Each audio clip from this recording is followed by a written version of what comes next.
It's a mailbag podcast here in Locked On Braves. I'll answer several questions today, including some about Ian Anderson. Do you trust him with the season on the line in a possible game on a Monday? Other questions about Ozzie. Should he just bat right-handed? What are the possible postseason scenarios for the Atlanta Braves? And is the pressure off for this team? And if they get into the postseason, does that help them in any way? We'll discuss all that on today's episode of Locked On Braves. So let's get into it.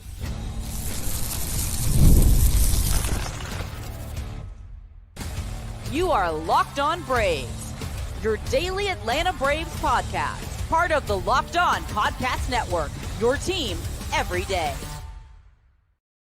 Hey, and welcome back to Locked On Braves, part of Locked On Sports Atlanta, where we cover your favorite Atlanta sports teams each and every day.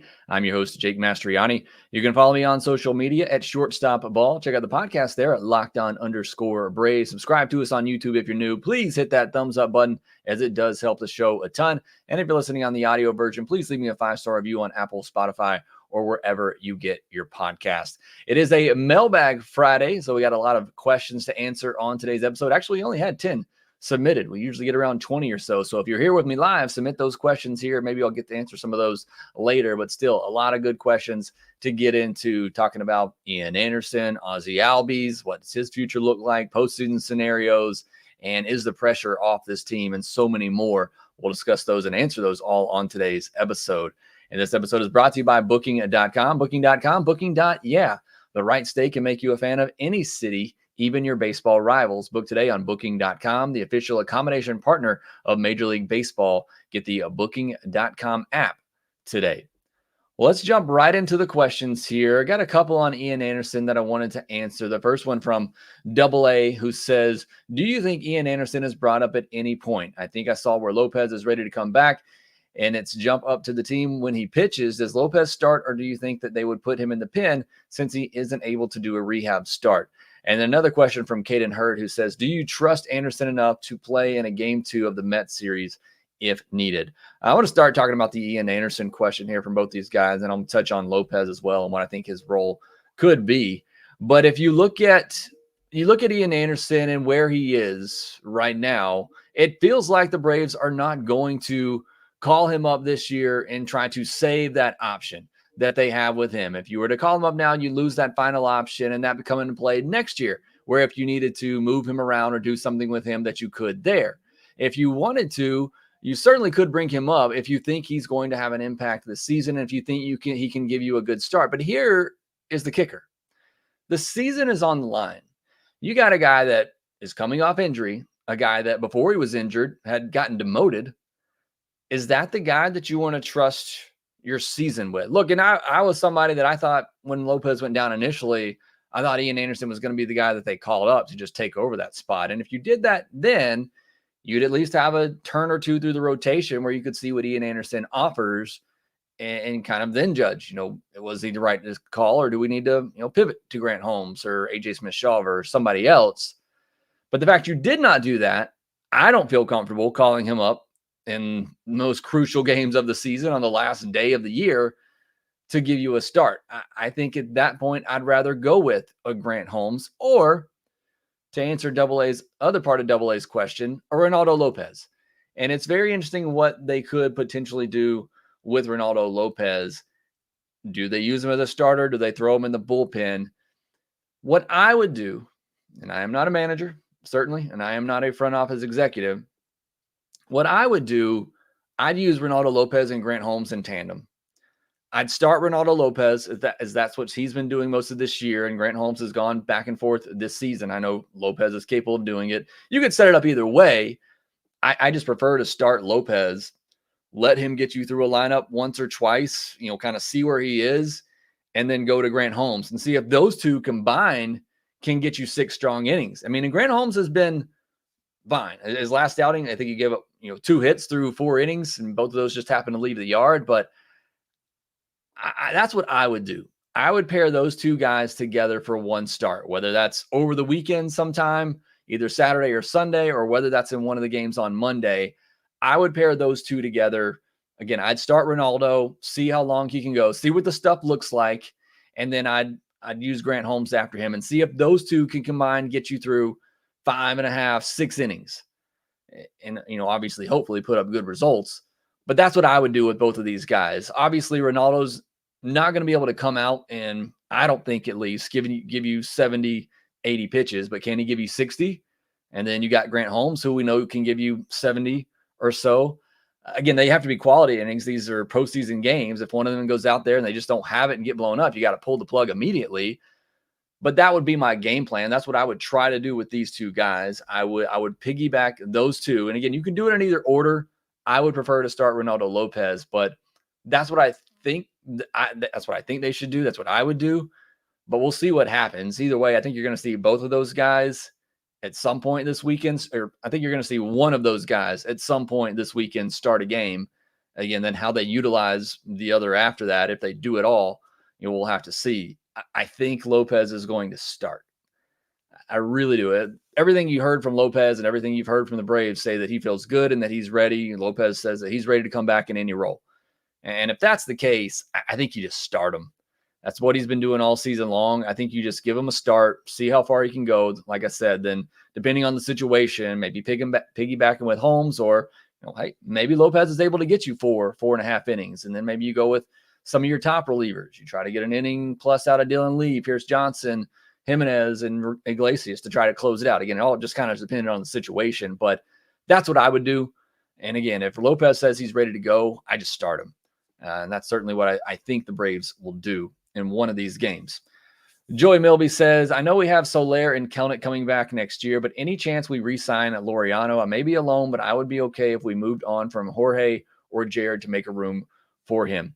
Can't move on from Jorge Soler unless you're trading him, because he's owed a lot of money the next 2 years.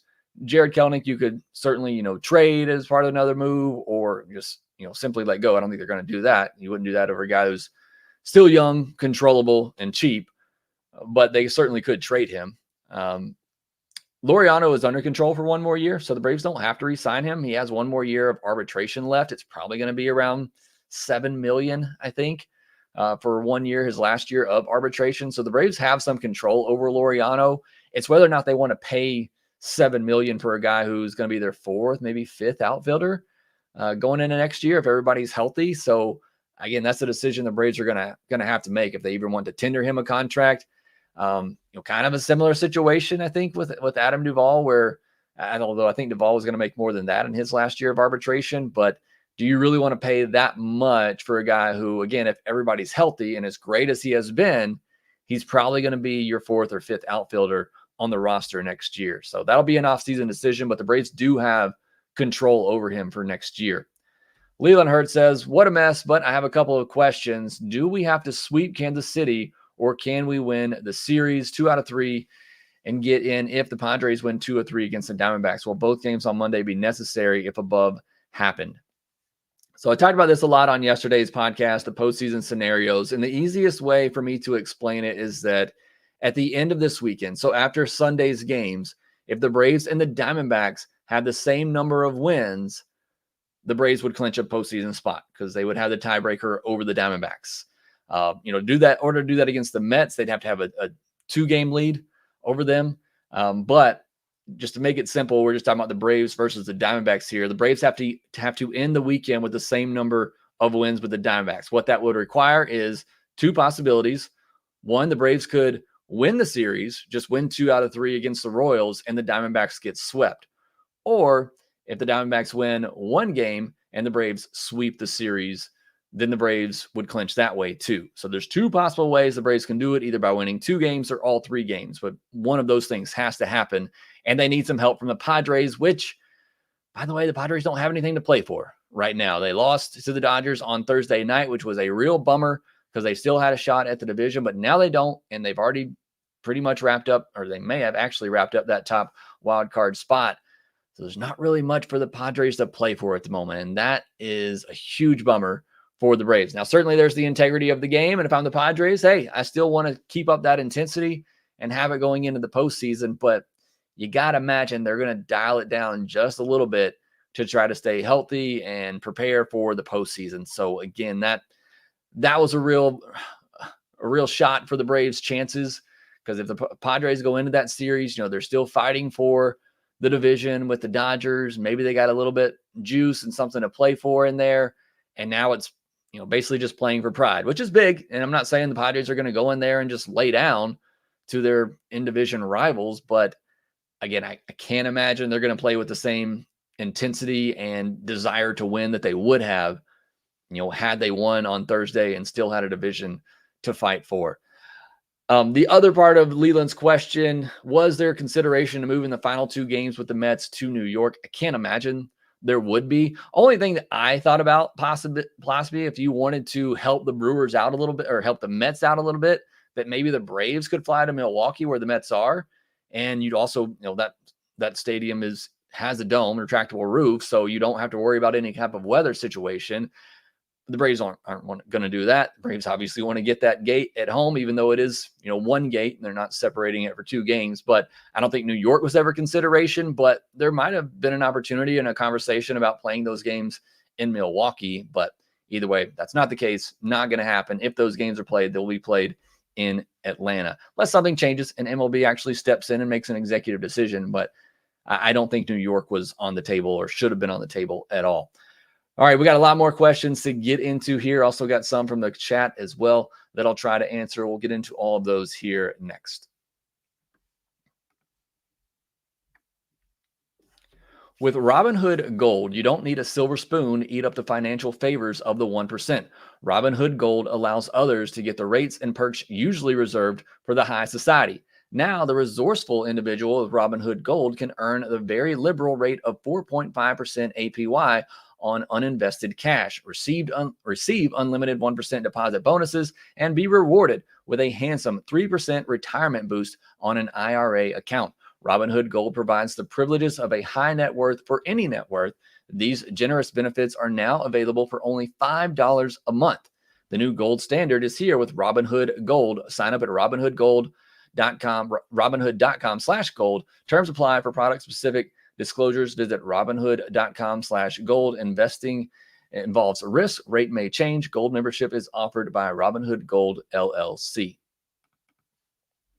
PrizePicks is America's #1 daily fantasy sports app with over 5 million active members. PrizePicks is the easiest and most exciting way to play daily fantasy sports. And unlike other apps on PrizePicks, it's just you against the numbers. All you do is pick more or less on 2 to 6 player stat projections and watch the winnings roll in. And right now, you can win 100 times your money on PrizePicks with as little as 4 correct picks. You can turn $10 into $1,000. And it's also your last weekend to get in on this deal as well. One Caleb Williams passing yard gets you 1 win on PrizePicks every week in September. That's right. Only 1 yard gets you an automatic win every weekend in September. And my calculations are correct and my calendar is correct. This is the last weekend in September to take advantage of that. PrizePicks available in more than 30 states across the country, including Georgia and Alabama. Download the PrizePicks app today. Use code LOCKEDONMLB and get $50 instantly when you play $5. That's code LOCKEDONMLB on PrizePicks to get $50 instantly when you play $5. You don't even need to win to receive the $50 bonus. It's guaranteed. PrizePicks, run your game. Thank you for making Locked On Braves your first listen of the day. Go make your second listen to Locked On MLB podcast. We're slowly getting you set up for the final weekend of the regular season and the postseason as well. You can check that out on YouTube or wherever you get your podcast. Part of Locked On Podcast Network. It is your team every day. Now, as far as Locked On Braves, what's coming up? Don't know. Again, a lot's dependent on what happens this weekend, but we will certainly be here with you. We'll be covering on the postcast on Locked On Sports Atlanta and on your Locked On Braves podcast feed this weekend, and we might do a special episode over the week. Again, it all just kind of depends on how these games goes as to what is going to happen here on the podcast, but be sure we will have plenty of content coming your way. And the Braves don't make the postseason, we're going to just jump right into off-season action, which should be pretty fun, entertaining, exciting, busy offseason, I think. Certainly will be a lot to talk about, both to recap this season and what possibly went wrong and look ahead to 2025, which we hope is going to look much, much better. Let's jump into the questions here. Next one from Lovable Sports, who says, is Ozzie a right-handed hitter now? If so, does Mike get a shot at switch hitting? I don't know how those two things necessarily correlate. I know there's obviously videos of Michael Harris hitting from the right side and hitting tanks during batting practice. I don't think that's going to happen. I don't think Mike is all of a sudden going to start hitting from the right side. But could Ozzie be a right-handed hitter going forward? It's something a lot of people have speculated, talked about, wanted. Uh, Again, it's up to Ozzie. And that's kind of how Brian Snicker has answered it before when people have asked that about him, is that he just leaves that up to Ozzie and how he feels comfortable. I don't think Ozzie's going to give up hitting left-handed, but certainly he's better right-handed hitter, obviously, when he's facing lefties than he is a lefty facing righties. This will give us some sort of sample size. Granted, it's a guy who's not 100%, so I don't know how much we can put into it, but what we see and what we've seen and what we'll see over the next 5 games will give us some indication of how Ozzie looks right on right and give us some sort of sample size to go with, because the only sample size we really had before this were a lot of right on right at bats against position players. Was really the only time that he ever did it. But this will give us some sort of sample size to see if maybe it's something that Ozzie will consider. But again, it's been left up to Ozzie at this point. Nobody's going to tell him, hey, you can't hit left-handed anymore. But we'll see. And again, maybe this sparks up that debate and that conversation and that thought for Ozzie in the offseason. Benjamin Walters, if we have a doubleheader on Saturday, who is called up for the games? Is Charlie Morton a weekend starter or pushed back towards Monday? Weather's looking pretty good for Friday night, and we're recording this on Friday afternoon, so I think they're going to get that game in, so it shouldn't be a concern. But either way, the Braves have 5 starters who are rested and ready to go for 5 games, so there shouldn't be any type of need to call anyone up. You can start Max Fried, Charlie Morton, Spencer Schwellenbach, Chris Sale, and then either the Ronaldo Lopez or Grant Holmes. So you have 5 starters already. If they were to call somebody up, maybe they call up an AJ Smith-Shawver if there were a doubleheader. And I don't know how it's going to work on Monday, if they're going to get a 27th man for those games. If they were to, I would imagine, or I guess in September, October, I guess it'd be a 29th man. I think they would call up like an AJ Smith-Shawver, just somebody to give you some more length out of your bullpen. But again, you have 5 starters for 5 games. There's not really a need to call up another starter. Hayden Harris, would your confidence in this team change if they make it in due to the lack of pressure from a super successful regular season like we've seen in seasons past? So this is a very interesting question. It's obviously very hypothetical, but this team has had a lot of expectations on them going into the past 2 postseasons. 2 years ago, they ran down the Mets. They finished with over 100 wins. They went in, playing hot. Although that last series in Miami that a lot of people forget about, they actually looked very sluggish in that one and almost coughed up a chance to win the division there. But they obviously had high expectations, were viewed as a very good team with a very good chance to win. Last year, they were the odds-on favorite to win the World Series. They were clearly the best team in baseball all year long, and they fell short. And so now, if you were to get into this postseason, as I have said, if they get in this year, it's great. If they don't, it's just kind of, this wasn't our season. A lot went against us. So if you have that mindset where you kind of get in and it's almost like you're playing with house money because nobody's really expected much out of you because of the way that your season went, because of all the injuries that you have endured, I don't know what that does to a team psyche. And that's the hypothetical part, is we don't really know what their confidence level would be. You're asking my confidence in this team. It would still be somewhat low because I still just don't trust this offense. And that's why I said last week's mailbag episode, when I was asked the question, will the Braves get in? I said no, because I just have no confidence in this offense to step up when needed, because they just haven't all year long. And again, until they prove me wrong, which we're running out of time for them to do that, I'm just not going to have enough confidence in this offense. Now, I do have confidence in this pitching staff to keep them in every game and give them a chance, certainly. But my confidence, I don't think, would change all that much. But you're right. It would kind of change the perspective and the pressure on this team going from World Series or bust to, man, we're glad we got in. Let's see what we can do with this thing. It would kind of change, I think, the way we view it and the way a lot of people view it, where it's hey, we're lucky to get here. Let's see what we can do.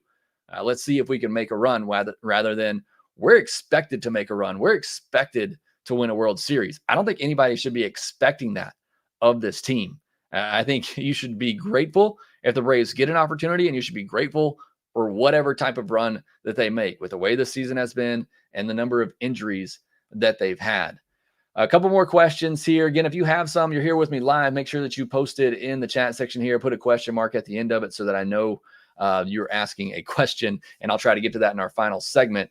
But two more here. One from Big Country who says, maybe an offseason question, but I believe attendance is slightly down, potentially for missing home games and potential of missing playoffs. Is it possible Braves take a step back in payroll next year? Seems they have made it clear payroll is directly related to profit of the team.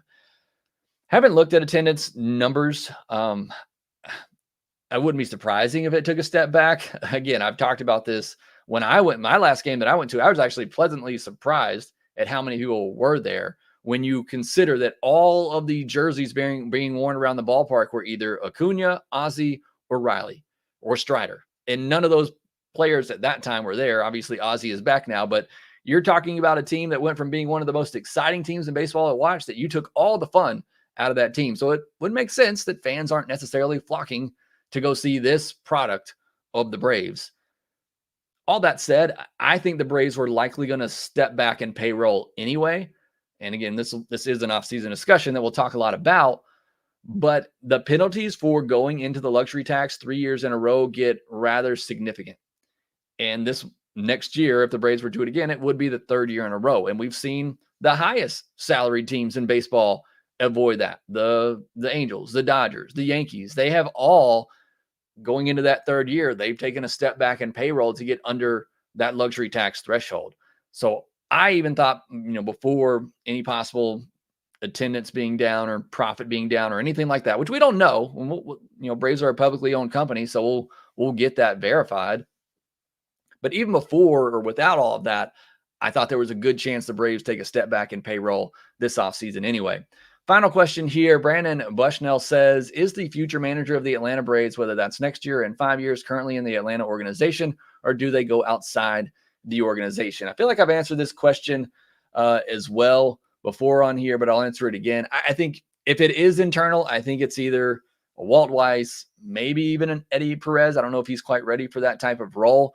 I do think if there is another manager in the next year or two, I think the Braves will look external. I've talked about Torey Lovello of the Diamondbacks, a manager that I really like. I think he'd be my number one pick externally, but Walt Weiss has managing experience. He's already there. So I think he'd be, an internal candidate for sure. But I think the Braves would go external. No, Mark DeRosa is a name that a lot of people have thrown out there as a possibility.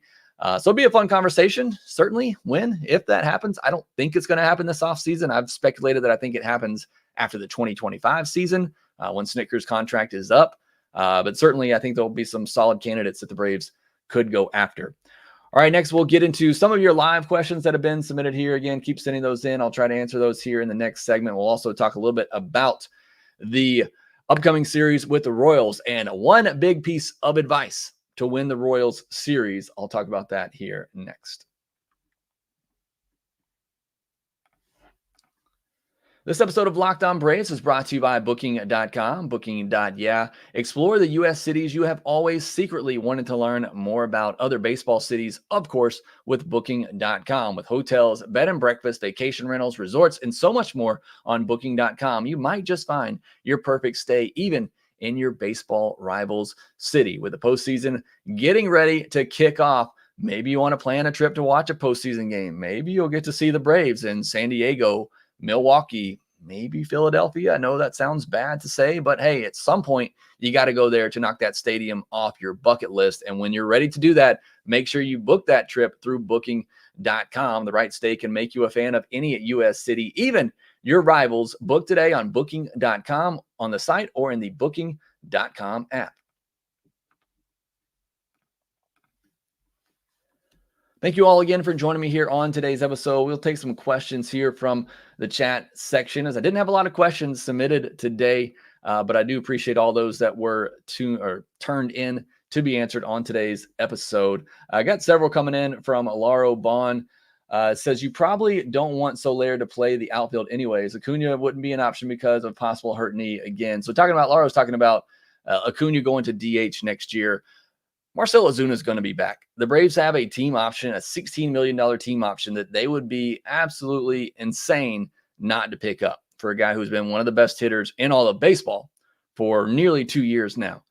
So Marcell Ozuna is going to be back. We kind of touched on this earlier. I think Soler,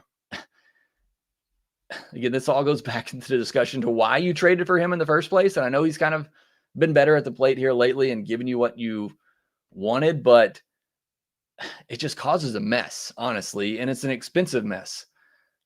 I think they try to move him this offseason. I would, because Ozuna's got to come back. He just has to, and he's got to be in your DH spot. And I'd rather not see a full year of Soler in the outfield again. Again, even if you get a really good season from him offensively, I can't take it. And my defensive-minded self cannot take him out there for a full season. And you're right. With Acuna coming back, I think he's going to have some days in the DH spot too. If you're going to, or just plain days off. And you're going to have to kind of slow play. He said it himself. He is coming back this time. He wants to kind of take it a little bit slower. Last time he was, obviously rushing back, and maybe that caused some issues for him. But I think you got to be a little bit slower with him this time. And I think you might need some days to put him in the DH spot, or like I said, just give him days off completely, which I'd rather not do that. I still want his bat in the lineup. And again, for me, and one of Laura's other questions is trading Ozuna imminent due to payroll. He and Soler will be making the same amount next year. Again, with the Braves picking up that team option of $16 million, that's what Soler's making this year. So then if you're making a choice on who's the better player for this team, I think the obvious answer there is Ozuna. He's been the better hitter. Again, he's been one of the best hitters in all of baseball over the last 2 years. So for me, I would try to trade Soler. And plus, as much as I think we've somewhat moved past, not forgotten, some of the off-field issues for Ozuna that, again, from all intents and purposes, from what we hear from everybody that's actually around him, he has certainly made a lot of improvements in him personally, which is great to hear. But I still think there are teams that would be hesitant to trade for that and give up anything significant for that. And if you're not going to get anything significant for one of the best hitters in baseball over the last 2 years, I'm not trading Marcell Ozuna. So that's why I would try to trade Jorge Soler, which again just brings back the question, why did you trade for him in the first place? But again, that will be something we'll talk about in the offseason. Bully the Book says, my biggest question is, how long does Murphy get a chance? If he's not good in the first half of next year, are they going to start looking to get rid of him?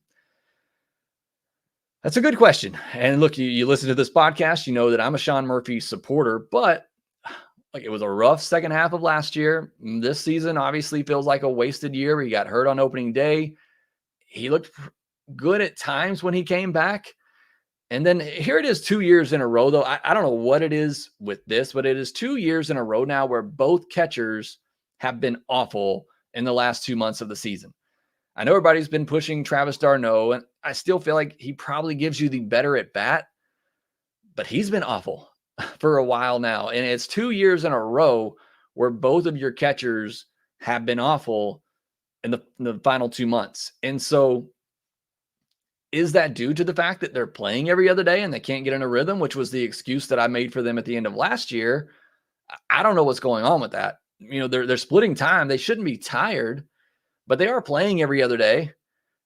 Is that a benefit or is that a detriment to these guys to not be in the lineup, at least on back-to-back days? In most catchers' situations, you got a primary that's going to start 2 out of every 3 games, and you got a backup that's going to play, once, maybe twice a week. Again, I think that's something that has to be looked into. I know the question is, how long do they stick with Murphy? I think they stick with him through all of next year. I don't think during the season next year they'd all of a sudden decide to pull the plug on Murphy. This is going to go into a bigger conversation. We don't quite have time for this, but the bigger conversation for me in the offseason is, what does your offensive philosophy look like? Because Sean Murphy is certainly part of that lift, elevate, slug, which he hasn't been lifting, which is a problem. Again, I'm going to get into when I review Murphy's season. But to answer the question, just simply right now, I don't think they pull the plug at any point next year. I think it would take another full year of Sean Murphy just being dreadful like he has been for much of this year. And then maybe next offseason they look to do something, because that contract, obviously goes up. It's not anything that can't be moved, I don't think. But again, he doesn't have much value now. I don't think you could trade him and get much value. I think you have to hope that he can get a full, healthy season in and look like the Sean Murphy that we saw in the first half of last year.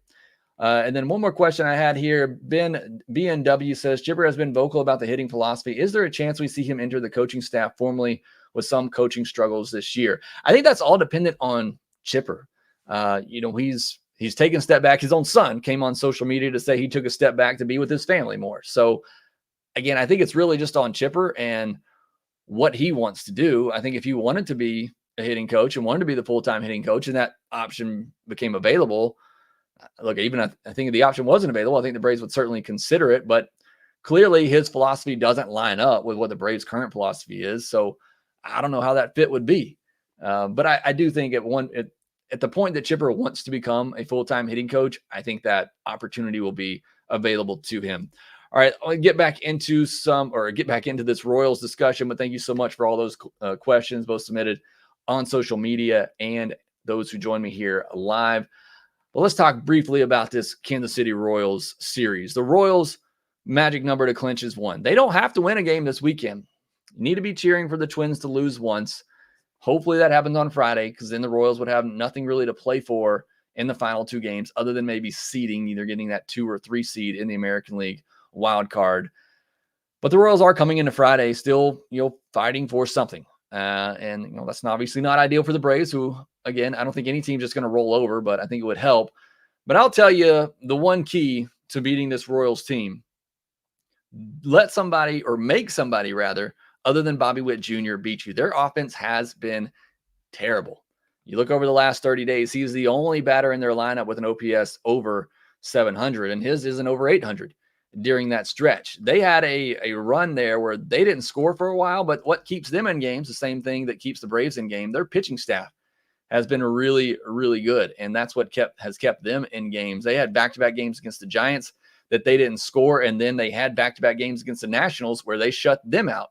But in those games, they only scored a combined 4 runs. So, again, the Royals' offense has been a struggle. They're without Vinny Pasquantino right now, who's working his way back, but I don't think he's going to be ready for this series. I think he's a postseason possibility. But their offense has been struggling. Again, it's similar teams.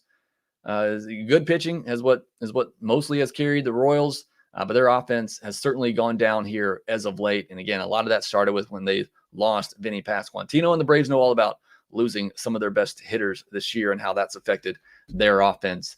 That will do it for this episode of Locked On Braves. Thank you so much for joining us here. Thank you for submitting your questions. Hope you all have a great weekend. Hope everyone stays safe from the storms, or is safe from the storms that came through to the hurricane. Again, all of our prayers go out to those who were affected by that storm. But again, that will do it for this episode. Make sure that you check out Locked On MLB for your second listen of the day. Make sure you listen to the Braves and the Royals all weekend on SiriusXM with the SXM app. Search Braves. Subscribe to us on YouTube if you're new. Hit that thumbs up button if you have not already. Make sure that you rate, review, and subscribe to the Locked On Braves podcast wherever you get your podcast. And we will talk to you next time.